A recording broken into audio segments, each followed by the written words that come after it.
Visiwa vya Zanzibar havikuchelewa kabisa kuburudika na kazi za mwanzo za sanaa duniani, ikiwemo michezo ya kuigiza.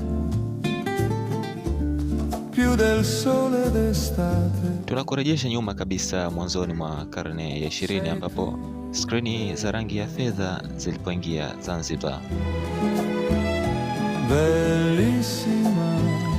Sinema ya mwanzo ya Tambara Jeupe ilifunguliwa mji mkongwe wa Zanzibar mnamo mwaka 1916 ambapo zaidi ikionyesha filamu za kizungu.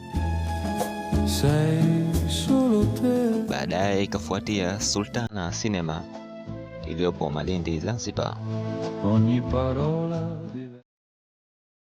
Miaka michache baadaye, sinema nyingine kadhaa zilianzishwa kote visiwani Unguja na Pemba, hususan maeneo ya mjini.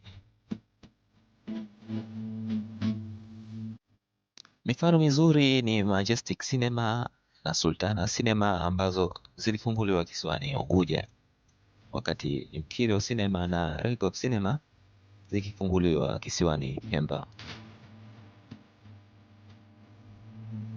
Na hapo ndipo filamu za kizungu, Kihindi na Kiarabu zote zilitazamwa.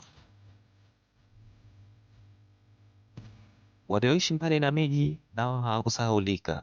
Serikali iliamua kuanzisha sinema zinazotembea. Walioishi nje ya miji au vijijini walitembelewa na sinema hizi kila juma bila malipo,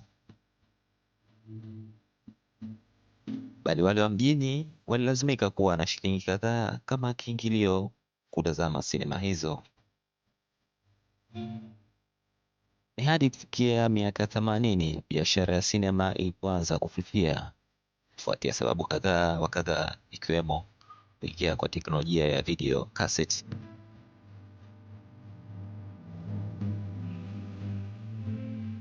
Na kufikia mwanzoni mwa miaka 2000, Majestic Cinema pekee iliyobaki nayo ikafungwa.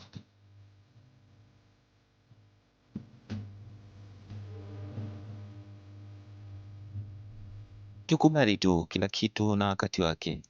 Kwa wakati huo, sinema zilitosha kuwa ni burudani isiyomthilika.